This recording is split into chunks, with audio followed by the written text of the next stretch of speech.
നമ്മൾ ഇന്ന് കാണാൻ പോകുന്നത് ഒരു ക്രൈം ഇൻവെസ്റ്റിഗേഷൻ സിനിമയാണ്. ഇൻവെസ്റ്റിഗേഷൻ എന്നൊക്കെ പറഞ്ഞാൽ നിങ്ങൾ വിചാരിക്കുന്ന പോലെയല്ല, ഒരു വ്യത്യസ്തകരമായ ഒരു സിനിമയാണിത്. വ്യത്യസ്തകരമായ സിനിമ എന്ന് പറഞ്ഞാൽ വ്യത്യസ്തകരമായ ഒരു സിനിമ തന്നെ. ഞാൻ എന്തുകൊണ്ടാണ് ഇങ്ങനെയെല്ലാം പറയുന്നതെന്ന് വെച്ചാൽ, ഈ സിനിമ കണ്ടു കഴിയുമ്പോൾ ചിലപ്പോൾ നിങ്ങൾ എൻ്റെ വീട്ടുകാർക്കൊക്കെ എന്തെങ്കിലും പേരിട്ടെന്ന് വരും. അത് വേണ്ടാന്ന് വിചാരിച്ചാണ് ഞാൻ ആദ്യം പറയുന്നത്. സിനിമയുടെ വള്ളേ ഞാൻ എന്തായാലും ആദ്യം പറഞ്ഞുതരാം. ഒരു ഓഫീസ്, ആ ഓഫീസിലെ ഓരോ ആളുകൾ വെച്ച് മരിച്ചുകൊണ്ടിരിക്കുകയാണ്. എന്നാൽ ഈ കൊലയാളി ആരാണെന്ന് മനസ്സിലായിട്ടും ആളെ കണ്ടുപിടിക്കാനായി പറ്റുന്നില്ല, പിടിക്കാനായി പറ്റുന്നില്ല. ആ ഓഫീസിലാണ് നമ്മുടെ നായിക ജോലി ചെയ്യുന്നത്. അവൾ അവിടെ പെർമനൻ്റ് ആയിട്ടുള്ള ഒരാളല്ല, അവൾക്ക് എങ്ങനെയും പെർമനൻ്റ് ആയി മാറണം. അതിനായി കഷ്ടപ്പെട്ട് ജോലി ചെയ്യാണ്. ഈ സമയത്താണ് ഈ ഓഫീസിൽ ഈ കൊലയാളിയുടെ വിളയാട്ടം. അതിൻ്റെ ഇടയിലെല്ലാം കൂടുതൽ ജോലി ചെയ്യണം അവൾക്ക് ഓവർ ടൈം എല്ലാം ജോലി ചെയ്യണം. അതിനെല്ലാം കഷ്ടപ്പാടാണ്.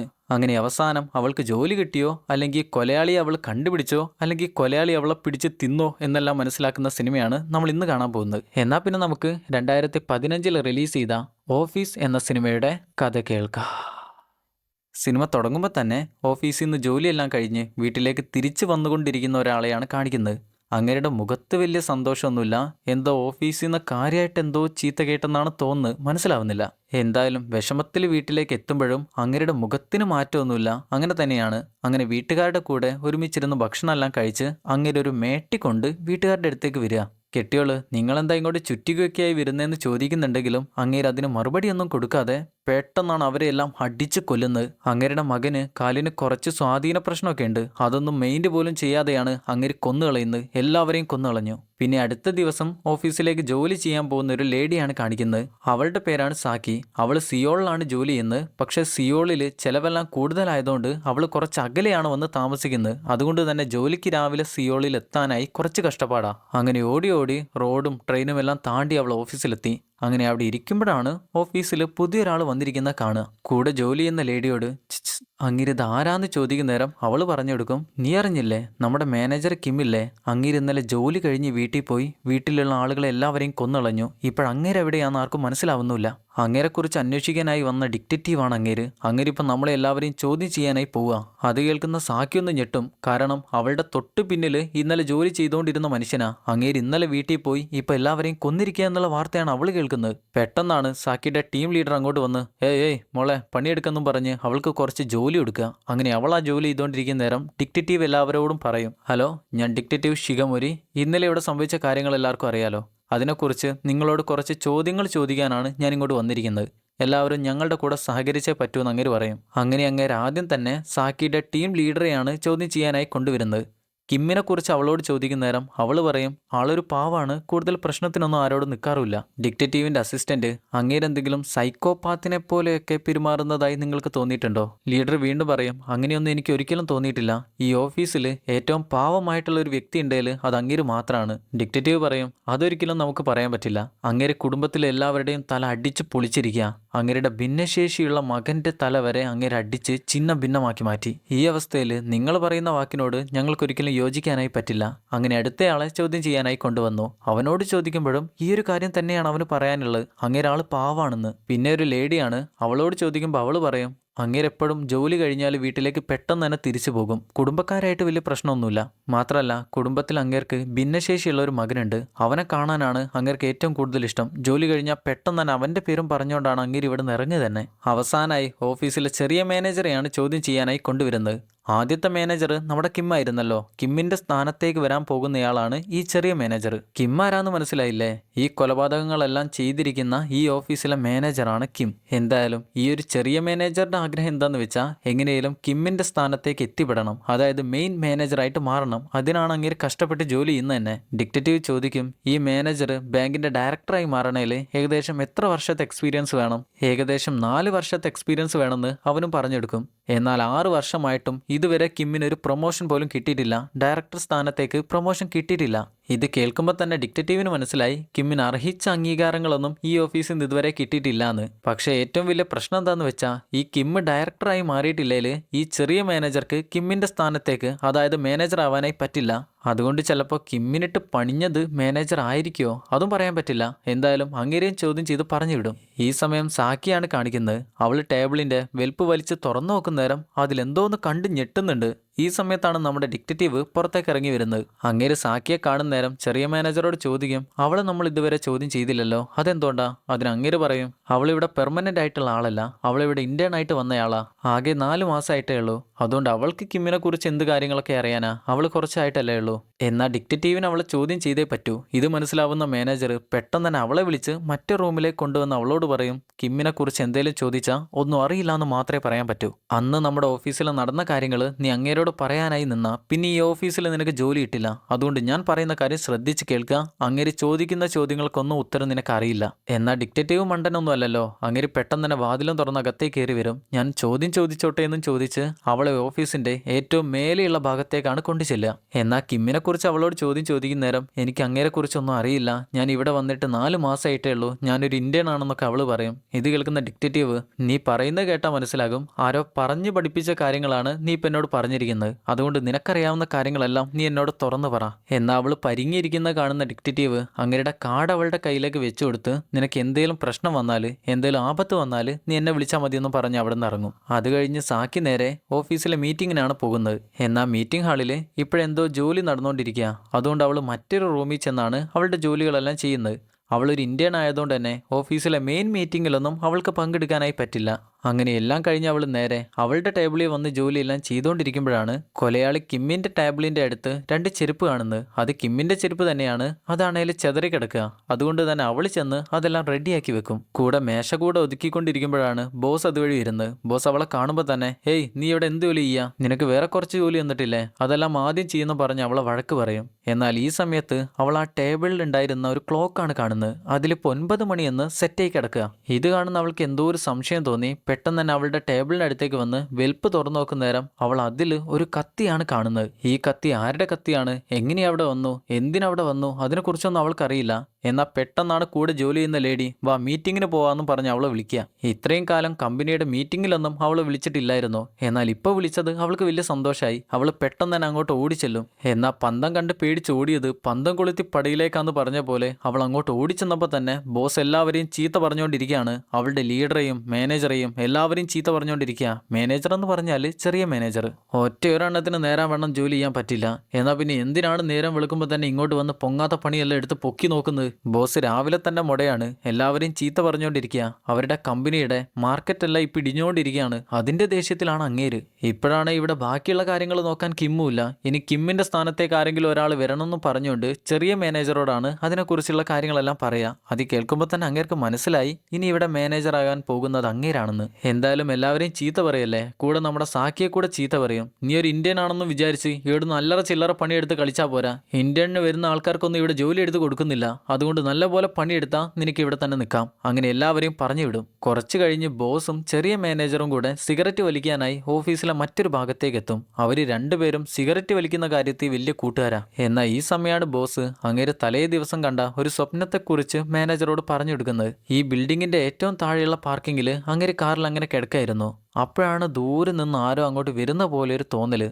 നോക്കുന്നേരം ആ വന്നോണ്ടിരിക്കുന്ന കിമ്മാണ്. അങ്ങേര് പെട്ടെന്ന് തന്നെ ഫോൺ എടുത്ത് ആരെങ്കിലും കോൾ ചെയ്യാന്ന് വിചാരിക്കുമ്പോഴാണ് കാറിന്റെ ഡോറിന് തൊട്ടടുത്തായി കിമ്മു വന്ന് നിൽക്കുന്നത്. നിനക്കെന്താണ്, നീ എന്താടാ പേടിപ്പിക്കാനായി ഇങ്ങോട്ട് വരികയാണോ എന്ന് ചോദിക്കുമ്പോൾ കിം അങ്ങനെ തന്നെ തിരിഞ്ഞ് ദൂരേക്ക് പോകും. ഈ സമയം കാർ സ്റ്റാർട്ട് ആവുന്നില്ല. അങ്ങേര് പെട്ടെന്ന് തന്നെ സ്റ്റാർട്ട് ചെയ്യാൻ നോക്കുമ്പോഴാണ് കിമ്മു വന്ന് കാറിന്റെ ചില്ല അടിച്ച് പൊളിക്കുന്നത്. അങ്ങനെ അകത്തേക്ക് കയറി വരിക. ഇത്രയുമാണ് അങ്ങേര് കണ്ടിട്ടുള്ളത്. ഇതൊരു സ്വപ്നമാണെങ്കിലും അങ്ങേർക്ക് ഈ ഒരു സ്വപ്നം കണ്ടതുകൊണ്ട് തന്നെ ഇപ്പൊ നല്ല പേടിയാണ്. ഉള്ളിലുള്ള ഭയം കെട്ടിക്കിടക്കുക. ഉള്ളിൽ നിന്ന് പുറത്തേക്ക് എങ്ങോട്ടും പോകുന്നേ ഇല്ല.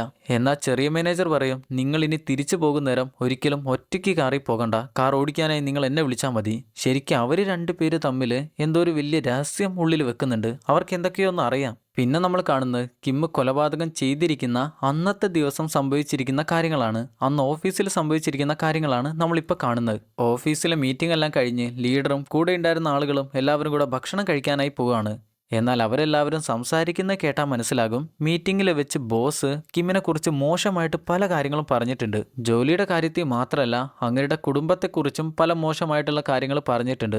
എന്നാൽ ഈ കാര്യങ്ങളെല്ലാം കേട്ട് പല ആളുകളും അത് ആസ്വദിക്കുകയും ചെയ്തിട്ടുണ്ട്.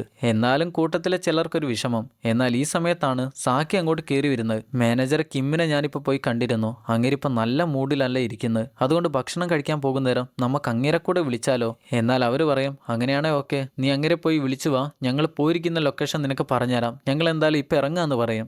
അങ്ങനെ സാക്കി അങ്ങേരെ വിളിക്കാനായി ചെന്ന് മാനേജർ കിം നിങ്ങൾ ഓക്കെ അല്ലേ, കുഴപ്പമില്ലെങ്കിൽ ഞങ്ങളുടെ കൂടെ ഭക്ഷണം കഴിക്കാനായി നിങ്ങൾ വരുന്നോന്ന് ചോദിക്കുമ്പോൾ അങ്ങേര് പറയും ഏയ് എനിക്കൊന്നും വേണ്ട, ഞാൻ ഓക്കെയാണ്, ഞാൻ ഇന്ന് രാവിലെ നല്ലപോലെ ഭക്ഷണം കഴിച്ചിരുന്നു, അതുകൊണ്ട് എനിക്കിപ്പോൾ ഒന്നിൻ്റെ ആവശ്യമില്ല, മോള് പോയി കഴിച്ചോന്ന് പറഞ്ഞ് അവളെ പറഞ്ഞയക്കും. എന്നാൽ സാക്കി താഴെ വന്ന് കൂടെയുള്ള ആളുകളെ കോൾ ചെയ്ത് നോക്കുമ്പോഴാണ് മനസ്സിലാവുക അവരാരും ഫോൺ എടുക്കുന്നില്ല.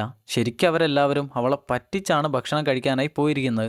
അതിൻ്റെ പേരിൽ തന്നെ അവൾക്ക് നല്ലപോലെ വിഷമായി. അങ്ങനെ അന്ന് ലഞ്ച് ടൈമിൽ ഭക്ഷണമൊന്നും കഴിക്കാതെ അവൾ ഓഫീസിൽ തന്നെ വന്ന് കിടന്നുറങ്ങും. കുറച്ച് കഴിയുമ്പോഴാണ് കൂടെ ജോലി ചെയ്യുന്ന ലേഡി അങ്ങോട്ട് വന്ന് സാക്കി നീ ഇന്നെന്താ ഭക്ഷണമൊന്നും കഴിച്ചില്ലേ, എന്തായാലും വേഗം എഴുന്നേൽക്ക്, നമ്മുടെ ബോസിന് ഒരു ഗസ്റ്റ് ഉണ്ട്, നീ പെട്ടെന്ന് തന്നെ ചായ ഉണ്ടാക്കി കൊടുക്കുമെന്ന് പറയാ. അവൾ പെട്ടെന്ന് തന്നെ എഴുന്നേറ്റ് ചായ എല്ലാം ഉണ്ടാക്കി ബോസിന്റെ മുന്നിൽ കൊണ്ട് വെച്ചെടുക്കും. ഒരു ലേഡിയാണ് വന്നിരിക്കുന്നത്. എന്നാൽ അവരെല്ലാവരും സംസാരിക്കുന്ന കേട്ടാൽ മനസ്സിലാകും ആ ലേഡി പുതിയ ഇന്ത്യൻ ആണ്, നമ്മുടെ സാക്കിയെ പോലെ തന്നെ ആ കമ്പനിയിൽ ജോലി ലഭിക്കാനായി വന്ന ഒരു ലേഡിയാണ്. എന്നാൽ സാക്കിയുടെ മനസ്സിൽ അവളിവിടെ ഇന്ത്യനായി നിൽക്കുമ്പോൾ തന്നെ എന്തിനാണ് മറ്റൊരു ലേഡി ഇങ്ങോട്ട് കൊണ്ടുവന്നിരിക്കുന്നത്. ഈ വന്നിരിക്കുന്ന ലേഡിയാണേൽ പഠിച്ചിരിക്കുന്നതൊക്കെ വലിയ വലിയ സ്ഥലത്താ, അമേരിക്കയിലെ ബോസ്റ്റൺ യൂണിവേഴ്സിറ്റിയിലാണ് പഠിച്ചത്. മുന്നേ ഒരു സിനിമ ചെയ്തപ്പോൾ അതിൽ ഞാൻ അമേരിക്കയിലെ ബോൺസ്റ്റൺ യൂണിവേഴ്സിറ്റി എന്നായിരുന്നു പറഞ്ഞിരുന്നത്, അതിലെനിക്ക് തെറ്റ് പറ്റിയതാണ്, ശരിക്ക് ബോസ്റ്റൺ യൂണിവേഴ്സിറ്റിയാണ്.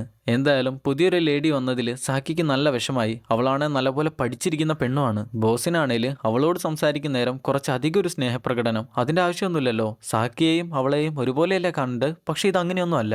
അങ്ങനെ അന്ന് അവള് ഇതിനെക്കുറിച്ചെല്ലാം ചിന്തിച്ച് ഒരു കോഫി ഷോപ്പിൽ ഇരിക്കുമ്പോഴാണ് പെട്ടെന്ന് തന്നെ വീട്ടിലേക്ക് പോകാനായി തോന്നുക. അവൾ എഴുന്നേൽക്കുന്ന നേരം മറ്റൊരാളെ കൂട്ടിയിടിക്കും. അപ്പോഴാണ് അവളുടെ ബാഗിൽ നിന്ന് അവളുടെ വെൽപ്പിൽ നിന്ന് നമ്മൾ നേരത്തെ കണ്ടിരുന്ന ഒരു കത്തിയില്ലായിരുന്നോ, ആ കത്തി പൊതിഞ്ഞു വെച്ച നിലയിൽ താഴേക്ക് വീഴുക. അവൾ എന്തായാലും പെട്ടെന്ന് തന്നെ എടുത്ത് പുറത്തേക്ക് പോകാനായി നിൽക്കുന്ന നേരം അവളുടെ കുട എടുക്കാനായി മറന്നുപോയി. എന്നാൽ അതെടുക്കാനായി തിരിച്ചു വരുന്നൊന്നുമില്ല, ആ മഴയത്ത് തന്നെ വീട്ടിലേക്ക് ഓടുകയാണ്. ഈ സമയത്ത് ഓഫീസിൽ ചെറിയ മാനേജറില്ലേ, അങ്ങേർക്ക് കുറച്ച് ജോലി കൂടെ ബാക്കിയുള്ളതുകൊണ്ട് അങ്ങേര് ആ ജോലി ചെയ്യാനായി നിൽക്കുകയാണ്. ബാക്കിയുള്ള എല്ലാവരും വീട്ടിലേക്ക് പോയി. എന്നാൽ അങ്ങേര് മാത്രമാണ് അവിടെ ഇരിക്കുന്നത്. അങ്ങനെ ജോലിച്ചോണ്ടിരിക്കുമ്പോഴാണ് തൊട്ടടുത്ത് നിന്ന് എന്തോ ഒരു ശബ്ദം കേൾക്കുന്ന പോലെ ഒരു തോന്നല്. ആദ്യം അത് കാര്യമാക്കില്ല, എന്നാൽ വീണ്ടും കേൾക്കുന്ന നേരം അങ്ങേര് അത് കുറച്ചുകൂടെ ഒന്ന് കാര്യമാക്കി. ഇതേ സമയമാണ് പോലീസ് സ്റ്റേഷനിൽ നമ്മുടെ പോലീസുകാരൻ കിമ്മിനെ കുറിച്ച് അന്വേഷിച്ചുകൊണ്ടിരിക്കുന്ന നേരം അവർക്കൊരു CCTV ഫൂട്ടേജ് കിട്ടുന്നത്. കിമ്മ് ജോലി ചെയ്യുന്ന ഓഫീസിന്റെ ഏറ്റവും താഴെ ഭാഗത്തുള്ള CCTV ഫൂട്ടേജ് ആണ്. അങ്ങേര് അന്ന് ജോലി കഴിഞ്ഞ് ഏകദേശം 9 മണിയായപ്പോഴാണ് വീട്ടിലേക്ക് പോയത്. എന്നാൽ ആ കൊലപാതകമെല്ലാം കഴിഞ്ഞ് അങ്ങേര് 10:05 തിരിച്ച് ഓഫീസിലേക്ക് തന്നെ വരുന്ന ഫൂട്ടേജാണ്. ഇത് കാണുന്ന പോലീസുകാർക്ക് ഒരു കാര്യം മനസ്സിലായി, കിം ഇപ്പോഴും ആ ഓഫീസിൽ തന്നെയുണ്ട്, അങ്ങേര് എങ്ങോട്ടും ഇതുവരെ പോയിട്ടില്ല. ഈ സമയം ഓഫീസിലെ ചെറിയ മാനേജർ ആകെ കൂടെ പേടിച്ച് മെല്ലെ ഇനി ജോലി ചെയ്യാലോ എന്ന് വിചാരിച്ചിരിക്കുമ്പോഴാണ് അങ്ങോട്ട് കിമ്മ് നടന്നു വരുന്നത്.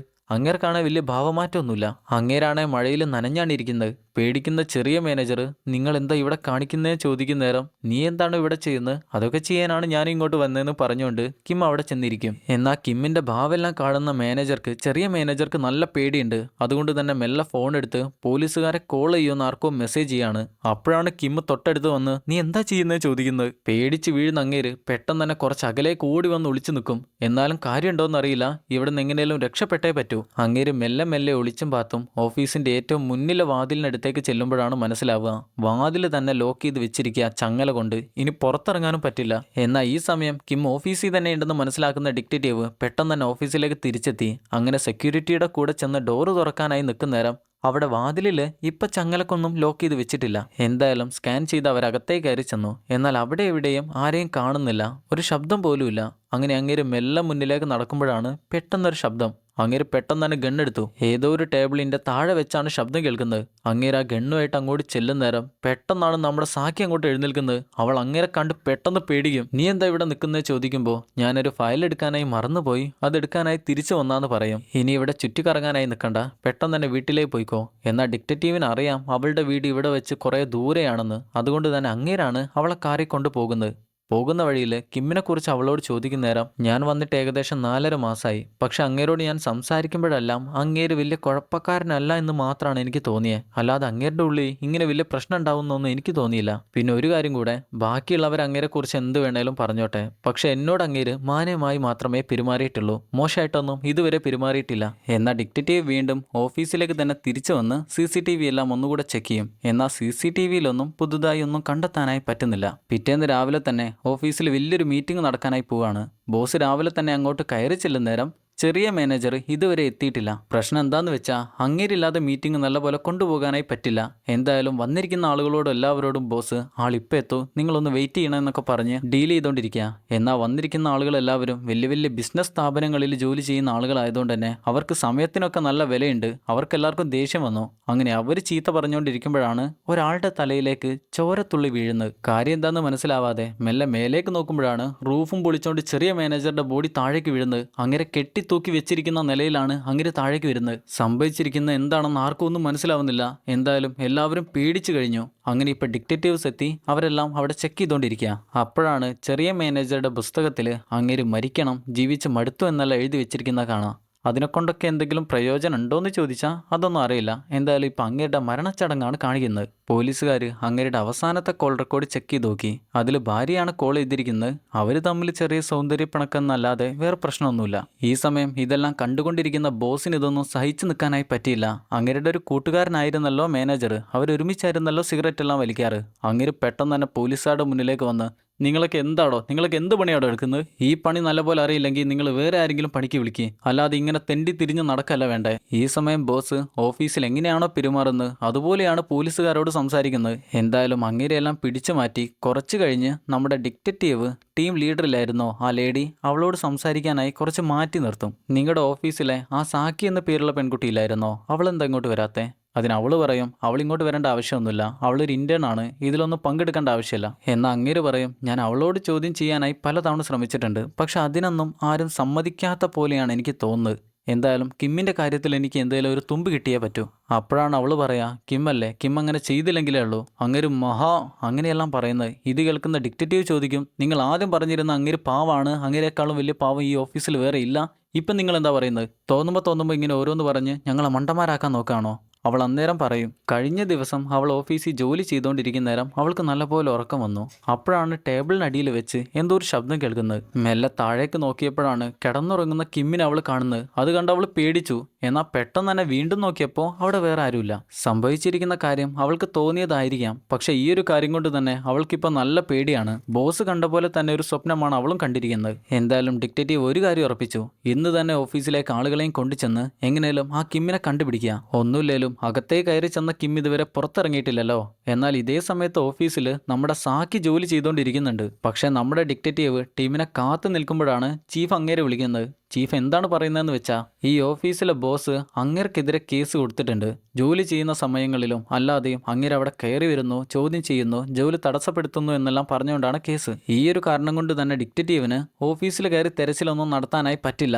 എന്നാൽ അതിന്റെ ദേഷ്യം അങ്ങേർക്ക് നല്ലപോലെയുണ്ട്. ചീഫിനോട് ചോദിക്കും, അവിടെയുള്ള ആളുകളുടെ ജീവനാണോ വലുത് അല്ലെങ്കിൽ ജോലിയാണോ? എന്നാൽ ചീഫിനൊന്നും പറയാനില്ല.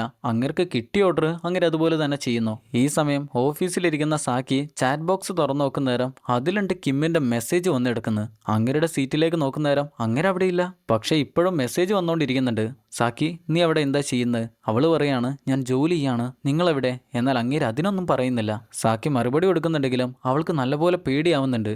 അപ്പോഴാണ് ദൂരെ നിന്ന് ആരോ അങ്ങോട്ട് വരുന്നത്. അവളത് കണ്ട് പേടിച്ച് നിൽക്കുമ്പോഴാണ് കമ്പനിയുടെ HR ആണ് അങ്ങോട്ട് വരുന്നത്. ഓഫീസിന്റെ ടൈം കഴിഞ്ഞില്ലേ, പിന്നെ എന്തിനാ പിന്നെ ജോലി ചെയ്യുന്നത്? നാളെ രാവിലെ ചെയ്യാം, എന്തായാലും ഇന്ന് കഷ്ടപ്പെടണ്ട, നീ വീട്ടിലേക്ക് പോയിക്കോന്ന് പറയും. അങ്ങനെ അങ്ങേര് അവിടെ നിന്ന് പോകുന്ന നേരം അവൾ വീണ്ടും ചാറ്റ് ബോക്സ് നോക്കും. എന്നാൽ ഇപ്പം മെസ്സേജ് ഒന്നും വരുന്നില്ല. എന്നാൽ ഈ സമയത്തെല്ലാം നമ്മുടെ ഡിറ്റക്റ്റീവ് അവിടെയെല്ലാം സെർച്ച് ചെയ്ത് നോക്കുന്നുണ്ട്. തെരഞ്ഞു നോക്കുന്നു എന്നല്ലാതെ അങ്ങർക്കൊന്നും കണ്ടുപിടിക്കാനായി പറ്റുന്നില്ല. മേലെ ഓഫീസിൽ സാക്കി അങ്ങനെ ഇരിക്കുമ്പോഴാണ് ന്യൂ ഇന്ത്യൻ ആയിട്ടുള്ള ആ ലേഡി ഇല്ലായിരുന്നോ, അവൾ ജോലി ചെയ്യാനായി അങ്ങോട്ട് വരുന്നത്. അവൾക്ക് ഓഫീസിന്റെ തൊട്ടടുത്തായി തന്നെ ഒരു വീട് കിട്ടിയിട്ടുണ്ട്. പക്ഷെ അവിടെ ഇരുന്ന് ഒറ്റയ്ക്ക് ജോലി ചെയ്യുന്ന നേരം അവൾക്ക് ശ്രദ്ധ കിട്ടില്ല. അതുകൊണ്ടാണ് അവൾ ഇപ്പോൾ ഓഫീസിലേക്ക് വന്നിരിക്കുന്നത്. സാക്കിയോട് നീ എന്താ ജോലി ചെയ്യുന്നത് ചോദിക്കുമ്പോൾ അവളെല്ലാം കഴിഞ്ഞു, ഞാൻ പോവാണെന്ന് പറഞ്ഞ് എഴുന്നേൽക്കും. കാര്യം എന്താണെന്ന് നമുക്കറിയാലോ. അവൾ വന്നതോടുകൂടെ സാക്കിക്ക് ഇപ്പം നല്ലപോലെ ജോലി ചെയ്യാനും പറ്റുന്നില്ല, നല്ലപോലെ ശ്രദ്ധിക്കാനും പറ്റുന്നില്ല, ആളുകളുടെ ശ്രദ്ധയെല്ലാം പിടിച്ചു പറ്റാനും പറ്റുന്നില്ല. അങ്ങനെ പിറ്റേന്ന് രാവിലെ വളരെ നേരത്തെയാണ് അവൾ ഓഫീസിലേക്ക് എത്തുന്നത്. അവിടെ തന്നെ ന്യൂ ലേഡി ചെയ്തു വെച്ച പ്രൊജക്റ്റ് എല്ലാം കിടക്കുന്നുണ്ട്. അതെല്ലാം തുറന്നു നോക്കുന്ന നേരം അവളെല്ലാം വളരെ ആക്യുറേറ്റ് ആയിട്ടാണ് ചെയ്തിരിക്കുന്നത്. സാക്കിക്ക് ചെയ്തു തീർക്കാനായി കൂടുതൽ സമയം എടുക്കുന്ന കാര്യങ്ങളെല്ലാം അവൾ പെട്ടെന്ന് തന്നെ ചെയ്തിരിക്കുന്നുണ്ട്. ഇത് കാണുന്ന സാക്കിക്ക് ഒരു കാര്യം മനസ്സിലായി, ഈ ഓഫീസിൽ ഇനി പിടിച്ചു നിൽക്കാൻ കുറച്ച് പാടാണ്. മാത്രമല്ല കുറച്ച് കഴിഞ്ഞ് അവൾ വരുന്ന നേരം അവളോട് മാത്രമാണ് കൂടെ ജോലി ചെയ്യുന്ന ആളുകളെല്ലാവരും സംസാരിക്കുന്നത്. ഇതെല്ലാം കാണുന്ന അവൾക്ക് തീരെ സഹിക്കില്ല. കൂടെ ജോലി ചെയ്യുന്ന ഒരു ലേഡി മറ്റൊരു പയ്യനോട് പറയാണ്, ശരിക്കും സത്യം പറഞ്ഞാൽ സാക്കിയേക്കാളും നല്ലപോലെ ജോലി ചെയ്യുന്ന അവളല്ലേ, അങ്ങനെയാണെങ്കിൽ പിന്നെ നമുക്ക് അവളെ റെക്കമെൻഡ് ചെയ്താൽ പോരെ. എന്നാൽ ഈ കാര്യങ്ങളെല്ലാം സാക്കി കേൾക്കുന്നുണ്ട്. അവൾ കേൾക്കുന്നു എന്നുള്ള കാര്യം അവർക്കും അറിയാം. എന്നാൽ അവരതൊന്നും കാര്യമാക്കില്ല. എന്നാൽ ഇതെല്ലാം കേട്ട് ടെൻഷൻ ആവുന്ന സാക്കി നേരെ HR-നെ കാണാനായാണ് പോകുന്നത്. കമ്പനിയുടെ HR-നെ കാണാൻ. അങ്ങേരോട് ചോദിക്കും, ഞാനിപ്പോൾ 4.5 മാസം ഏകദേശം 5 മാസമായി ഇവിടെ ഇന്റേണിന് വന്നിട്ട്, പക്ഷേ എന്നെ പെർമനന്റ് ആക്കുന്ന കാര്യത്തിൽ ഇവിടെ തീരുമാനങ്ങളൊന്നും നടന്നിട്ടില്ല. അങ്ങേരാണെങ്കിൽ അവളുടെ പ്രൊജക്റ്റ് എല്ലാം നോക്കി അവളോട് പറയും, കാര്യങ്ങളൊക്കെ നല്ലപോലെ ചെയ്യുന്നുണ്ടല്ലോ, പേടിക്കേണ്ട ആവശ്യമൊന്നുമില്ല, നീ ധൈര്യമായിരിക്കും, നിങ്ങൾക്കൊക്കെ ജോലി വന്നില്ലെങ്കിൽ പിന്നെ ഞാൻ ആർക്കാണ് ജോലി കൊടുക്കുക. എന്നാൽ ഇത് കേൾക്കുന്ന അവൾക്ക് എന്തോ ഒരു സന്തോഷം വരും. ഈ സിനിമയിൽ നമ്മൾ ഇപ്പോഴാണ് അവളുടെ മുഖത്തൊരു സന്തോഷം കാണുന്നത്, ഒരു ചിരി കാണുന്നത്. എന്നാൽ തിരികെ അവൾ എത്തുന്ന നേരം ടീം ലീഡർ നീ എവിടെ പോയാന്ന് ചോദിക്കും. ഞാൻ എൻ്റെ ജോലിയുടെ സ്ഥിരപ്പെടുത്തുന്ന കാര്യത്തിനെക്കുറിച്ച് ചോദിക്കാനായി പോയാന്ന് പറയുന്ന നേരം അതിനെക്കുറിച്ചൊക്കെ നിനക്ക് പിന്നെ നോക്കിയാൽ പോരെ, ഈ ജോലിയുടെ ഇടയിൽ തന്നെ പോയി നോക്കണോ, ഞാൻ നിനക്കൊരു പണി തന്നില്ലായിരുന്നോ, അതെന്തായി, ഞാൻ അതിപ്പോൾ തന്നെ ചെയ്തു തീർക്കാം, അതിപ്പോൾ കഴിയാനായിട്ടുണ്ടെന്ന് പറയുമ്പോൾ ടീം ലീഡർ കരിശം വന്നു. നീ എന്ത് സ്ഥിരപ്പെടുത്തുന്ന കാര്യം പറയാനാണ് പോകുന്നത്, സാധാരണ ഒരു ഇന്റേൺ ഇവിടേക്ക് വന്നാൽ 3 മാസത്തിനുള്ളിൽ അവർ പെർമനന്റ് ആയിരിക്കും. നീ ഇപ്പം ഇങ്ങോട്ട് കെട്ടിയെടുത്തിട്ട് 5 മാസമായി, ഇതുവരെ നിന്നെ പെർമനന്റ് ആക്കിയിട്ടില്ല. ഇതെല്ലാം കാണുന്ന നേരം നിനക്ക് തന്നെ മനസ്സിലായിക്കൂടെ. എന്നാൽ ഇതെല്ലാം കേട്ട് വിഷമിക്കുന്ന അവള് വാഷ്റൂമിൽ വന്ന് ഒന്നും മിണ്ടാതെ അങ്ങനെ ഇരിക്കുകയാണ്. എന്നാൽ പുറത്ത് വന്നിരിക്കുന്ന ലേഡിക്ക് അവൾ അകത്തിരിക്കുന്നുണ്ടെന്നുള്ള കാര്യം മനസ്സിലായി. സാക്കി, നീ ഈ കാര്യങ്ങളൊന്നും കേട്ട് വിഷമിക്കല്ലേ. നീ ഈ കമ്പനിയിൽ ജോലി ചെയ്യുന്ന നേരം കിമ്മിനെ പോലെ ഒരിക്കലും ജോലി ചെയ്യരുത്. കമ്പനിക്ക് വേണ്ടി കഷ്ടപ്പെട്ട് ഒരിക്കലും ജോലി ചെയ്യാനായി പാടില്ല. നീ ഹാർഡ് വർക്ക് ചെയ്യുന്നതിൽ ഒരു കാര്യമില്ല, സ്മാർട്ട് വർക്കാണ് ഇവിടെ എല്ലാവർക്കും വേണ്ടത്. അതുകൊണ്ട് നീ അങ്ങനെ ജോലി ചെയ്യേ. നീ എന്തായാലും ഈ കാര്യങ്ങളൊന്നും മനസ്സിൽ വെക്കല്ലേ, വിഷമിക്കല്ലേ. ഈ സമയം നമ്മളൊരു ഫ്ലാഷ് ബാക്ക് ആണ് കാണുന്നത്. പണ്ട് കിമ്മിയുടെ ജോലി ചെയ്തുകൊണ്ടിരുന്ന സമയം സാക്കി അങ്ങേരുടെ അടുത്തേക്ക് ചെല്ലുന്ന നേരം അങ്ങേരുണ്ട് ഒരു കത്തിയുമായിട്ട് അങ്ങനെ ഇരിക്കുന്നു. നിങ്ങൾ എന്ത് ചെയ്യാൻ പോവാണെന്ന് ചോദിക്കുമ്പോൾ അങ്ങേര് പറഞ്ഞു, ഈ കമ്പനിയിൽ വിശ്വസിച്ചിരുന്നൊരു ക്ലയന്റ് കഴിഞ്ഞ ആഴ്ച ആത്മഹത്യ ചെയ്തു. എന്നാൽ ആത്മഹത്യ ചെയ്യുന്നതിന് മുന്നേ അങ്ങേര് ഈ കത്തി എനിക്ക് അയച്ചു തന്നിരുന്നു. പക്ഷേ ഈ കത്തി പിടിക്കുന്ന സമയം എനിക്കെന്തോ എൻ്റെ മാനസിക വിഷമങ്ങളും എൻ്റെ പ്രശ്നങ്ങളെല്ലാം മാറുന്ന പോലെയാണ് എനിക്ക് തോന്നുന്നത്. എനിക്കെന്തോ ഒരു സമാധാനം കിട്ടുന്ന പോലെയാണ് തോന്നുന്നത്. നിനക്കും വേണേൽ അത് ട്രൈ ചെയ്ത് നോക്കാമെന്നും പറഞ്ഞുകൊണ്ട് അങ്ങേര് ആ കത്തി അവളുടെ അടുത്തേക്ക് കൊണ്ട് ചെല്ലുന്ന നേരം അവള് പറയും, എനിക്ക് വേണ്ട, എനിക്കിതിൻ്റെ ആവശ്യമില്ല. എന്നാൽ പെട്ടെന്ന് കിം എന്തോ ഒരു ഭ്രാന്തനെ പോലെ ഇത് അവളുടെ കയ്യിലേക്ക് പിടിപ്പിക്കാനായി നോക്കുന്ന നേരം അവൾ പെട്ടെന്ന് അങ്ങേരെ തള്ളി മാറ്റും. അതിന്റെ വീഴ്ചയിൽ അങ്ങേര് പറയും, സോറി, ഞാൻ അറിയാതെ ചെയ്തു പോയതാണ്, എന്നോട് ക്ഷമിക്കുക. വീണ്ടും പ്രസന്റിലേക്ക് വന്നാൽ ഈ സമയം ടീം ലീഡർ അവർ ചെയ്ത പ്രൊജക്ട് ബോസിനെ കാണിക്കാനായി കൊണ്ട് ചെല്ലുകയാണ്. എന്നാൽ അത് കാണുന്ന അങ്ങേർക്ക് ദേഷ്യം വന്നു. ഇതെന്ത് കോപ്പാണ്, ഇത് ഞാൻ മേലെ കൊണ്ട് കാണിച്ചു കൊടുത്താൽ അവരെന്റെ ജോലി തീർപ്പിക്കും. നിനക്ക് ഇത്ര കാലമായിട്ട് നല്ലപോലെ ഒരു പ്രൊജക്ട് ചെയ്യാനായി പറ്റില്ലേ. ആദ്യമൊക്കെ എത്ര കസ്റ്റമേഴ്സ് നമ്മുടെ അടുത്തേക്ക് വരുമായിരുന്നു, എന്നാൽ ഇപ്പം അങ്ങനെ വരുന്നുണ്ടോ. നിങ്ങളുടെ ജോലി പോരാഞ്ഞിട്ടാണ് ഈ കമ്പനി താഴേക്ക് പോകുന്നത്. ഇപ്പം മനസ്സിലായില്ലേ ഞാൻ പറയുന്നതിൽ എന്താണ് കാര്യമെന്ന്. അവൾക്ക് ചീത്ത കേൾക്കുന്ന കാര്യം ചുറ്റുമുള്ള എല്ലാവരും കേൾക്കുന്നുണ്ട്. അവളാണെങ്കിൽ ഇതുവരെ നമ്മുടെ സാക്കിയാണല്ലോ ചീത്ത പറഞ്ഞുകൊണ്ടിരുന്നത്. എന്നാൽ ഇപ്പം അവൾക്ക് ചീത്ത കേൾക്കുന്നത് അവൾക്ക് വലിയ അഭിമാന പ്രശ്നമായി മാറി. അതുകൊണ്ട് പെട്ടെന്നാണ് അവൾ തിരിച്ചു പറയാ, എന്ത് ജോലി ചെയ്യാനാണ്, കഷ്ടപ്പെട്ട് ജോലി ചെയ്തിട്ട് ഈ കമ്പനി എന്ത് തരാനാണ്. എൻ്റെ അവസ്ഥയും ആ കിമ്മിന്റെ പോലെ ആയിരിക്കും ആയി മാറുക. കിം എന്തുകൊണ്ടാണ് മരിച്ചതെന്ന് എന്നേക്കാൾ നല്ല പോലെ നിങ്ങൾക്കറിയാം. നിങ്ങളല്ലേ അങ്ങേര് ജോലിയിൽ നിന്ന് പുറത്താക്കിയത്. അതിന്റെ വിഷമം കൊണ്ടോ ദേഷ്യം കൊണ്ടോ അല്ലേ അങ്ങേര് വീട്ടിൽ പോയി വീട്ടുകാരെല്ലാവരെയും കൊന്നിരിക്കുന്നത്. ഈ കാര്യങ്ങളൊന്നും നിങ്ങൾ എന്തുകൊണ്ട് പോലീസുകാരോട് പറഞ്ഞില്ല, അതല്ല എന്തുകൊണ്ട് മറച്ചു വെച്ചോ. എന്നാൽ ഇതെല്ലാം കേൾക്കുന്ന ബോസ് ആകെ പേടിക്കും. എന്നാൽ അവള് നിർത്തില്ല. നല്ലപോലെ ജോലി ചെയ്യണേൽ എനിക്കൊരു നല്ല ടീമിനെ വേണം, അല്ലാതെ കിട്ടുന്ന ടീമിനെ തന്ന് നല്ലപോലെ ജോലി ചെയ്യണമെന്ന് പറഞ്ഞാൽ ഞാൻ എന്ത് ചെയ്യാനാ. അതും പറഞ്ഞുകൊണ്ട് അവൾ ദേഷ്യത്തിൽ അവിടുന്ന് പുറത്തേക്ക് പോകും. ഇപ്പോൾ ഓഫീസിൽ എല്ലാവരും ഇതിനെക്കുറിച്ചാണ് ചർച്ച ചെയ്യുന്നത്. എന്നാലിപ്പോൾ സാക്കിക്ക് അതിനെക്കുറിച്ച് അഭിപ്രായം പറയാനോ എന്തെങ്കിലും കാര്യങ്ങൾ പറയാനോ ഒന്നും ആരുമില്ല. സത്യം പറഞ്ഞാൽ അവളോട് സംസാരിക്കാനായി ആരുമില്ല.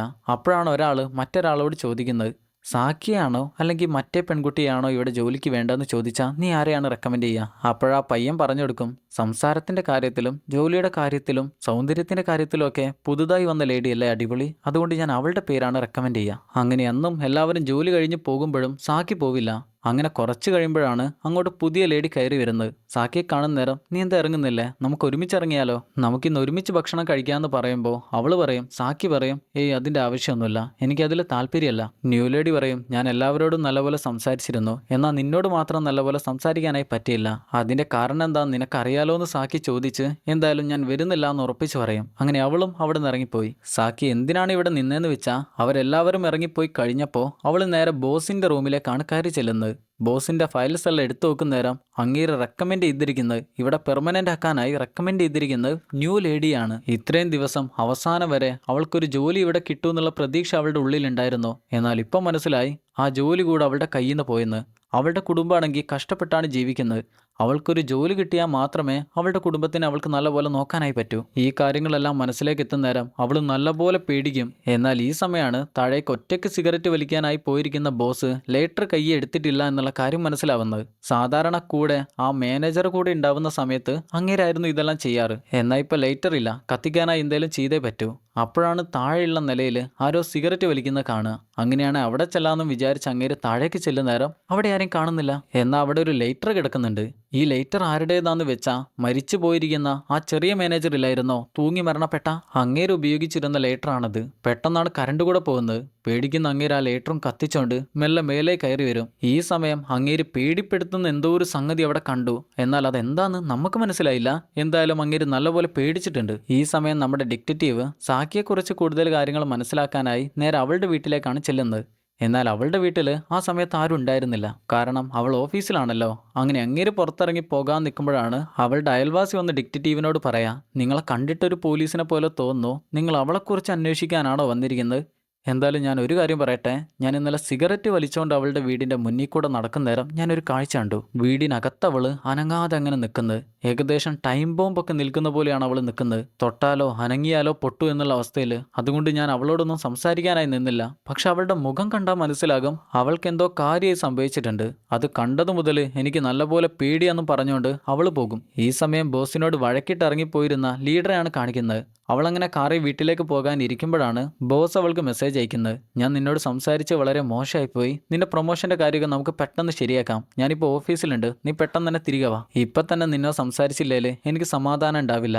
എന്തായാലും ബോസ് അങ്ങനെ മെസ്സേജ് അയച്ചോണ്ട് തന്നെ അവൾക്കിപ്പോൾ ഹാപ്പിയായി. പക്ഷെ നമ്മൾ ഒരു കാര്യം ചിന്തിക്കണം. നേരത്തെ നമ്മൾ ബോസിനെ കണ്ടതാണ്. അങ്ങേര് എന്തോ ഒരു കാര്യം കണ്ട് പേടിച്ച് നിൽക്കുന്നത്. എന്നാൽ ഇപ്പോഴെന്താണ് സംഭവിച്ചിരിക്കുന്നതെന്ന് മനസ്സിലാവുന്നില്ല. അങ്ങനെ അവൾ ഓഫീസിലെത്തുന്ന നേരം മാനേജർക്ക് ഞാനിപ്പോൾ വാഷ്റൂമിൽ പോയി വരാമെന്ന് മെസ്സേജ് അയച്ചുകൊണ്ട് അവൾ വാഷ്റൂമിലേക്ക് ചെല്ലും. അങ്ങനെ അവിടെ ഇരിക്കുമ്പോഴാണ് അങ്ങോട്ടാരോ നടന്നു വരുന്ന പോലെ അവൾക്ക് തോന്നുന്നത്. എന്നാൽ എന്താണെന്ന് മനസ്സിലാവില്ല. പെട്ടെന്നാണ് ആരോ വാതിൽ ഉറക്കാനായി ശ്രമിക്കുക. അത് കണ്ട് പേടിക്കുന്നവള് പെട്ടെന്ന് തന്നെ ഫോൺ എടുത്ത് കോൾ ചെയ്യാനായി നോക്കും. മാനേജറെയാണ് കോൾ ചെയ്യുന്നത്. എന്നാൽ അങ്ങനെ കോളൊന്നും എടുക്കുന്നില്ല. പെട്ടെന്ന് തന്നെ ആ വാതിൽ മുട്ടുന്നയാള് പരിപാടിയെല്ലാം നിർത്തി. എന്നാൽ ഇമാതിരി പണി ആരാണ് ചെയ്യുന്നതെന്ന് അറിയാനായി അവള് മെല്ലെ വാതിലിന്റെ താഴേക്കൂടെ നോക്കുന്ന നേരം പെട്ടെന്നാണ് ഒരു കൈ അകത്തേക്ക് വരുന്നത്. ആ ഫോൺ എടുക്കാനായി ശ്രമിക്കുക. എന്നാൽ ഫോണിനടുത്തേക്ക് കയ്യെത്തില്ല എന്ന് മനസ്സിലാകുന്ന നേരം ആ കൈ അതുപോലെ പോവുകയും ചെയ്തു. അങ്ങനെ അവൾ വീണ്ടും മെല്ലെ വന്ന് വാതിൽ തുറന്നു നോക്കും. ശബ്ദമൊന്നും കേൾക്കാതിരിക്കുന്ന നേരാണ് വാതിലെല്ലാം തുറന്നു നോക്കുന്നത്. ഈ ഒരു സാഹചര്യത്തിൽ അവൾ ആരെയിലൊന്ന് കോൾ ചെയ്തിരുന്നെങ്കിൽ അതായിരുന്നു ഏറ്റവും നല്ലത്. എന്നാൽ ആരാന്നറിയാൻ മെല്ലെ വാതിൽ തുറന്നു നോക്കുമ്പോഴാണ് പെട്ടെന്ന് കിം അകത്തേ കയറി വരിക. അവൾ ആർത്ത് വിളിച്ചിട്ടൊന്നും കാര്യമില്ല, അവിടെ വേറെ ആരുമില്ല. അകത്തെത്തുന്ന കിമ്മാണേല് അവന്റെ കയ്യിലുണ്ടായിരുന്ന കത്തിയെടുത്ത് അവളെ കുത്താനായി തുടങ്ങുക. അങ്ങനെ അറഞ്ചം പുറഞ്ചം കുത്തിക്കൊണ്ടേയിരിക്കുകയാണ്. എന്നാൽ ഈ സമയം താഴെ സെക്യൂരിറ്റി എന്തോ ഒരു സ്മെല്ല് വരുന്നുണ്ടെന്ന് പറഞ്ഞ് നമ്മുടെ ഡിറ്റക്റ്റീവിന്റെ അസിസ്റ്റന്റിനെ അങ്ങോട്ട് വിളിച്ചിട്ടുണ്ട്. അങ്ങനെ അവർ രണ്ടുപേരും കൂടെ എന്തോ ഒരു സ്മെല്ല് വരുന്നത് കണ്ടുപിടിക്കാനായി പോവുകയാണ്. എന്നാൽ ഇത് എവിടെ നിന്നാണ് വരുന്നതെന്ന് കണ്ടുപിടിക്കാനായി പറ്റുന്നില്ല. മേലെ കിമ്മാണേല് ലീഡർ അറഞ്ചം പുറഞ്ചം കൊത്തിക്കൊണ്ടിരിക്കുക. അങ്ങനെ കുത്തി കുത്തി കുത്തി അവസാനം കൊന്നുകളഞ്ഞു. താഴെ സെക്യൂരിറ്റിയും അസിസ്റ്റന്റും കൂടെ പണി നടന്നുകൊണ്ടിരിക്കുന്ന ഒരു ലിഫ്റ്റിനടുത്തേക്കാണ് ചെല്ലുക. അതെന്തോ ഒരു പണി നടക്കുന്നതുകൊണ്ട് തന്നെ ഓഫാക്കി വെച്ചതായിരുന്നു. അവരതിൻ്റെ അടുത്തേക്ക് താഴേക്ക് ഇറങ്ങിച്ചെന്ന് അവിടെ ലൈറ്റ് ഇട്ട് നോക്കുമ്പോഴാണ് അവിടെ മരിച്ചു കിടക്കുന്ന കിമ്മിന്റെ ബോഡി കാണുന്നത്. ആ ബോഡിക്കാണേൽ ഒരാഴ്ചത്തെ പഴക്കമുണ്ട്. പക്ഷെ നമ്മൾ ഇതുവരെ കണ്ടിരുന്ന് ഓഫീസിലുള്ള ആളുകളെ ഓരോരുത്തരെയായി കിമ്മ് കൊന്നുകൊണ്ടിരിക്കുന്നതല്ലേ. എന്നാൽ ഇപ്പോഴാണ് ആ കിമ്മ് ആരാണെന്ന് നമ്മൾ കാണുന്നത്. ലീഡറെ കുത്തിക്കൊന്ന് പുറത്തേക്ക് വരുന്ന കിമ്മ് ആരാന്ന് വെച്ചാ നമ്മുടെ സാക്കിയാണ്. അവളാണ് ഇതുവരെ എല്ലാവരെയും കൊന്നുകൊണ്ടിരുന്നത്. ശരിക്ക് കിമ്മിനെ ജോലിയിൽ നിന്ന് പുറത്താക്കിയപ്പോൾ അതിന്റെ വിഷമത്തിൽ അങ്ങേര് വീട്ടുകാരെ എല്ലാവരെയും കൊന്ന് നേരെ ആ ലിഫ്റ്റിൽ വന്ന് വിഷം കഴിച്ച് മരിച്ചതായിരുന്നു. അങ്ങേര് പ്രതികരിക്കാനായി ഒന്നും നിന്നില്ല. എന്നാൽ സാക്കിക്ക് ഇനി ജോലി കിട്ടാനായി പോകുന്നില്ല, അവളെ അവർ പുറത്താക്കാൻ പോവുകയാണെന്നുള്ള കാര്യം അവൾ മനസ്സിലാക്കിയപ്പോൾ അവൾ പിന്നെ ഒന്നും ചിന്തിച്ചില്ല. അവരെല്ലാവരെയും അവൾക്കെതിരായി നിൽക്കുന്ന ആളുകളെ എല്ലാവരെയും കൊന്നുകളയാനായി തീരുമാനിച്ചു. അങ്ങനെ കുറച്ച് കഴിഞ്ഞപ്പോൾ ഓഫീസിലേക്ക് അവളെക്കുറിച്ച് പരദൂഷണം പറയുന്ന രണ്ടുപേരില്ലേ, അവൾക്ക് സൗന്ദര്യം പോരാ, മറ്റവളെക്കാളും നല്ലപോലെ ജോലി ചെയ്യുന്നില്ല, അതില്ല ഇതില്ല എന്നെല്ലാം പറഞ്ഞുകൊണ്ടിരിക്കുന്ന അവരില്ലായിരുന്നു. അവരങ്ങോട്ട് എന്തോ ഒന്ന് എടുക്കാനായി തിരിച്ചു വരുന്നത്. എന്നാൽ ഈ സമയം അവർ കാണുന്നത് ഓഫീസിലെ പല ജോലികളും ചെയ്തുകൊണ്ടിരിക്കുന്ന സാക്കിയാണ്. അവളോട് പറയാത്ത ജോലിയാണ് അവളിപ്പോൾ ചെയ്തുകൊണ്ടിരിക്കുന്നത്. ബോസ് അവരോട് ക്ലയൻസിന്റെ എല്ലാ ലിസ്റ്റും വെച്ചോണ്ട് എന്തോ ഒരു വലിയ ഫയൽ ചെയ്യാനായി പറഞ്ഞിരുന്നു. അതെല്ലാം അവളിപ്പോൾ ഒറ്റക്കാണ് ചെയ്തുകൊണ്ടിരിക്കുന്നത്. വന്നിരിക്കുന്ന ലേഡി, നീ എന്തിനാ ഇപ്പണിയെല്ലാം എടുക്കുന്നത്? നിന്നോട് പറഞ്ഞ പണിയാണോ നീ എടുക്കുന്നത്? നീ ഇതൊന്നും ചെയ്യേണ്ട ആവശ്യമില്ലെന്ന് പറയുമ്പോൾ കൂടെ നിൽക്കുന്ന പയ്യൻ വേണ്ട അതൊന്നും പറയേണ്ടെന്നും പറഞ്ഞുകൊണ്ട് അവളെ വലിച്ചു കൊണ്ടുവരും. കാരണം എന്താന്ന് വെച്ചാൽ സാക്കിയുടെ മുഖം കണ്ടിട്ട് വലിയ പന്തിയൊന്നുമില്ല. അങ്ങനെ അവർ പുറത്തേക്ക് വരാൻ നേരം ആ ലേഡിക്കാണേൽ സാക്കി എന്തേലും ഒന്നുകൂടെ പറഞ്ഞില്ല ശരിയാവില്ല. അവൾ വീണ്ടും തിരിച്ചു വന്ന് സാക്കിയുടെ മുഖത്തിട്ട് ഒരൊറ്റ അടിയാ. ഇന്റേണിന് വന്നവള് അവളുടെ പണി നോക്കിയാൽ മതി, അല്ലാതെ ബാക്കിയുള്ളവരുടെ ജോലി നോക്കേണ്ട ആവശ്യമില്ല. സംഗതി എന്താന്ന് വെച്ചാൽ അവൾ ബാക്കിയുള്ള എല്ലാവരുടെയും ജോലി ചെയ്താൽ പിന്നെ അവർക്ക് വലിയ വില ഒന്നും ഉണ്ടാവില്ലല്ലോ. അതുകൊണ്ടാണ് അവൾ ഇങ്ങനെ ചെയ്യുന്നത്. കൂടെ ഒരൊറ്റ അടി കൂടെ കൊടുക്കും. അങ്ങനെ ആ കലിപ്പ് മാറിയ ലേഡിയും ആ പയ്യനും കൂടെ തിരിച്ചു പോകുന്നവരാണ് പേപ്പേഴ്സ് എല്ലാം അട്ടിക്ക് വെച്ച് അതിന് ഹോളിട്ട് കൊടുക്കുന്ന ഒരു ടൂളില്ലേ, അതും എടുത്തോണ്ട് സാക്കി അങ്ങോട്ട് വരുന്നത്. ഒരൊറ്റ അടിക്ക് ആ ലേഡിയെ താഴെയിടും. അത് കാണുന്ന ആ പയ്യന് നീ എന്താടി കാണിക്കുന്നേ എന്ന് ചോദിക്കണമെന്നുണ്ട്. പക്ഷെ ചോദിച്ചാൽ ചിലപ്പോൾ അവനും കിട്ടിയാലോ. പക്ഷെ അവനറിയാം അവൾ ഇനിയും പ്രശ്നം ഉണ്ടാക്കാനായി വന്നാൽ അവളെ പിടിച്ച് താഴെ ഇടാനൊക്കെ ഉള്ള ആരോഗ്യം അവനുണ്ടെന്ന്. എന്നാൽ അവൾ പിന്നെയും തിരിച്ചങ്ങോട്ട് വരുന്നത് കത്തിയായിട്ടാ.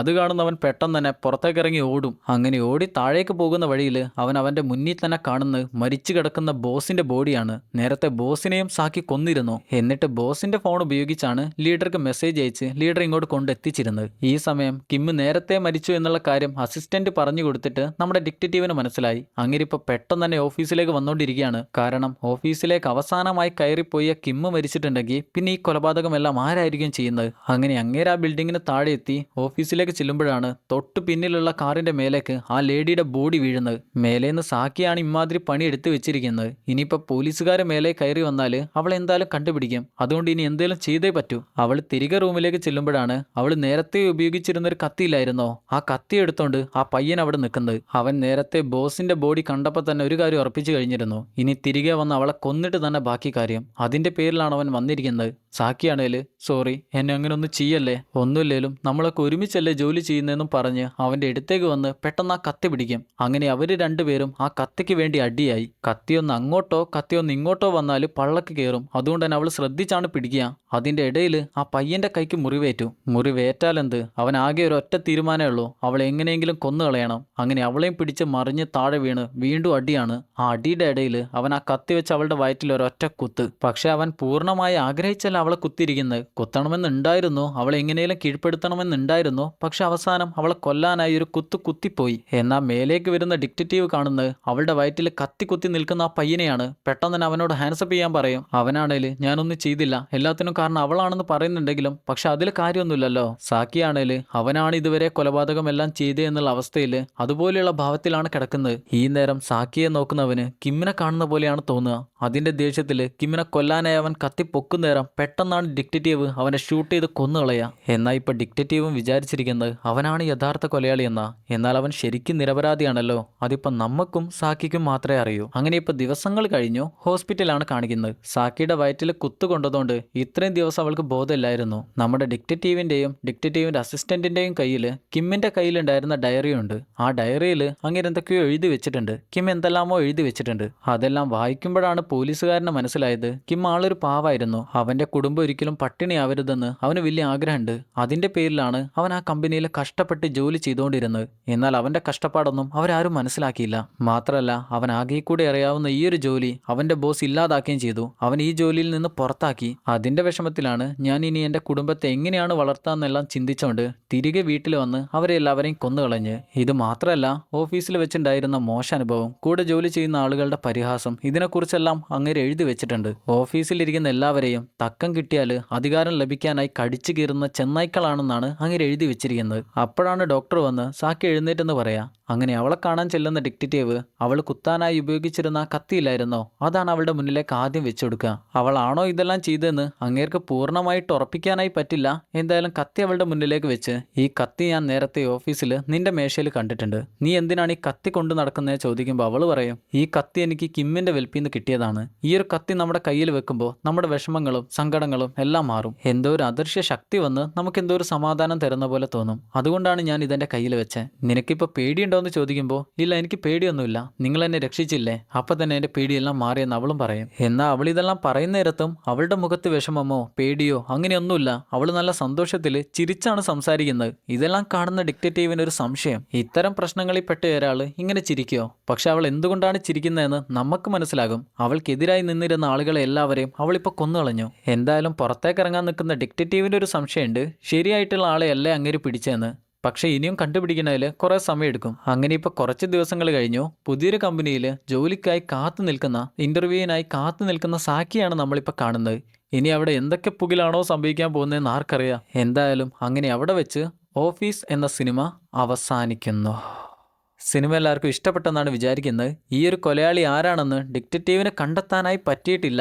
അതുകൊണ്ടാണ് ഞാൻ നേരത്തെ ഈ സിനിമ നിങ്ങൾ വിചാരിക്കുന്ന പോലെയല്ല, വ്യത്യസ്തകരമായ ഒരു സിനിമയാണെന്നൊക്കെ പറഞ്ഞ്. എന്തായാലും നമ്മൾ ഇന്ന് കണ്ട സിനിമ ഇഷ്ടപ്പെട്ടവർ മറക്കാതെ ഒന്ന് ലൈക്ക് ചെയ്യുക. സിനിമയെക്കുറിച്ചുള്ള അഭിപ്രായങ്ങൾ മറക്കാതെ ഒന്ന് കമൻറ്റ് കൂടെ ചെയ്യുക. ചാനൽ സബ്സ്ക്രൈബ് ചെയ്യാത്തവർ മറക്കാതെ സബ്സ്ക്രൈബ് കൂടെ ചെയ്യുക. എന്നാൽ പിന്നെ ഇതുപോലെ നല്ലൊരു സിനിമയായി അടുത്ത വീഡിയോയിൽ കാണുന്നവരെ ടാറ്റ ബൈ ബൈ.